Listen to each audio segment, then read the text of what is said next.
Nina dan Omar selalu berperilaku jujur. Perilaku jujur yang mereka terapkan mencontoh kisah keteladanan Nabi Muhammad SAW yang selalu menerapkan perilaku jujur dalam kehidupan sehari-hari.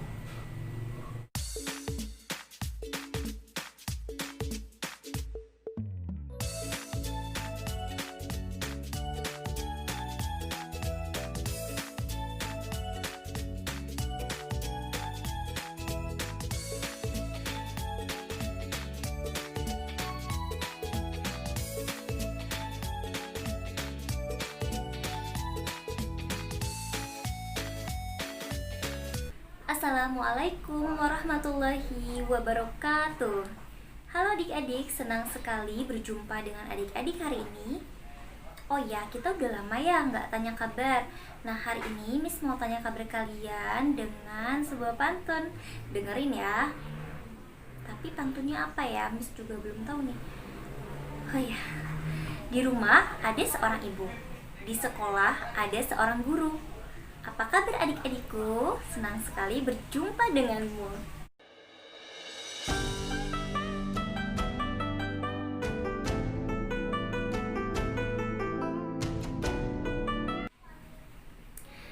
Oke, langsung saja seperti biasa, sebelum kita memulai pembelajaran, alangkah baiknya kita untuk berdoa terlebih dahulu.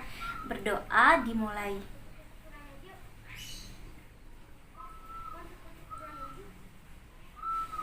Berdoa selesai. Adik-adik, langsung saja kita masuk ke materi pembahasan kita ya. Sebelumnya, Miss minta kepada adik-adik untuk konsentrasi. Tadi di awal kira-kira Miss ceritakan siapa ya? Nah, Miss menceritakan Omar dan Nina. Omar dan Nina itu adalah anak yang selalu berperilaku jujur karena mereka mencontoh kisah keteladanan Nabi Muhammad SAW. Nah, sebenarnya pembahasan kita hari ini itu tentang kisah keteladanan Nabi Ibrahim. Kira-kira perilaku apa yang bisa kita contoh dari kisah keteladanan Nabi Ibrahim? Untuk lebih jelasnya, kalian dengarkan apa yang akan Miss jelaskan setelah ini ya. Baiklah adik-adik, Miss akan menjelaskan kisah keteladanan Nabi Ibrahim alaihissalam. Yuk disimak dan dicatat ya. Selanjutnya, ini merupakan kisah Nabi Ibrahim alaihissalam. Yuk perhatikan ya adik-adik, di sini ada sebuah gambar atau denah. Gambar atau denah ini merupakan kawasan Irak, di mana Nabi Ibrahim hidup dan tinggal di kawasan Irak, tepatnya pada masa kerajaan Babilonia. Nah, beliau memiliki seorang ayah bernama Azhar.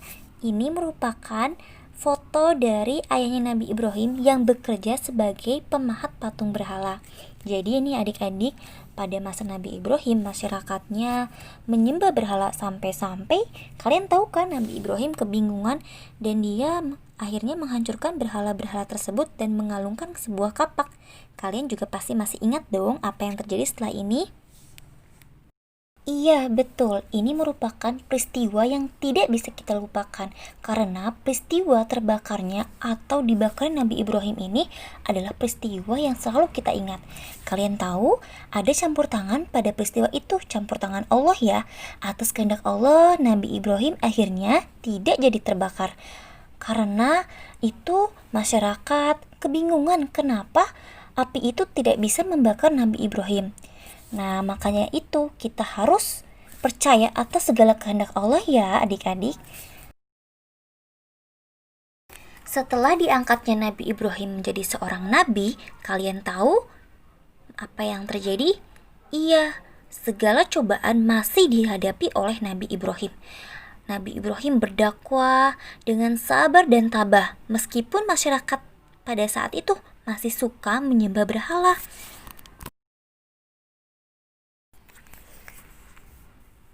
Adik-adik, kalian pasti ingat bahwa Nabi Ibrahim sudah menikah dengan istrinya bernama Sarah.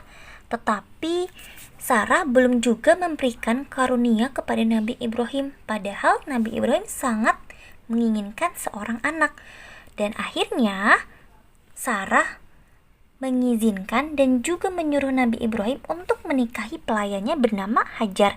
Yuk diperhatikan video ini. Yang sedang memeras susu onta itu adalah Hajar ya, yang dimana Hajar ini akan dinikahi oleh Ibrahim sebagai istri keduanya. Dari pernikahan itu, akhirnya Hajar memberikan seorang anak bernama Ismail.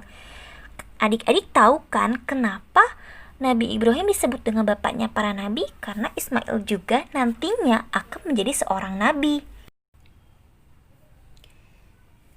Setelah lahirnya Ismail, Sarah merasa sedih karena dia merasa dirinya mandul.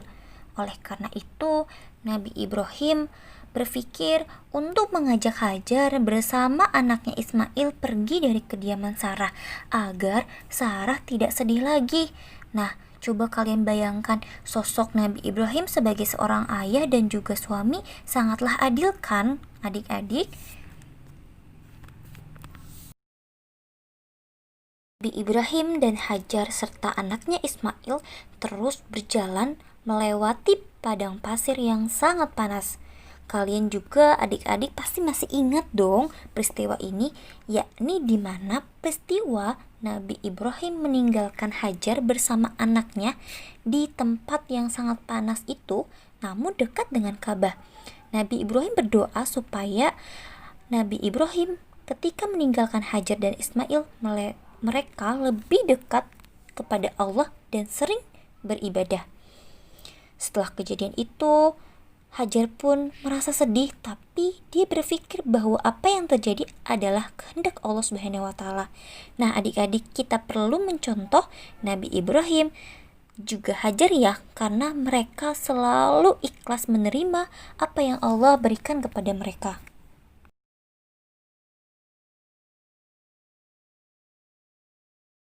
Oh iya adik-adik, singkatnya, kisah keteladan Nabi Ibrahim ini yang paling bermakna bagi kita, di mana Nabi Ibrahim ini adalah orang yang sangat ramah tamah kepada tetangganya ya. Dan juga kalian masih ingat dong peristiwa di mana Nabi Ibrahim itu bermimpi dan ia disuruh oleh Allah Subhanahu wa taala untuk menyembelih anaknya Ismail. Tetapi setelah perintah itu dan Nabi Ibrahim melaksanakannya, apa yang terjadi? Iya, betul adik-adik. Yang terjadi adalah Allah menggantikan Nabi Ismail dengan seekor domba. Jadi bagaimana adik-adik? Kita bisa mengambil kisah keteladanan Nabi Ibrahim? Iya, tentu bisa.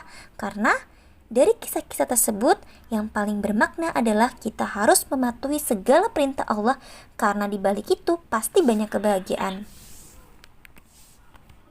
Kita juga harus bersabar, kita juga harus patuh dan juga taat kepada Allah. Segala cobaan pasti ada jalan keluarnya.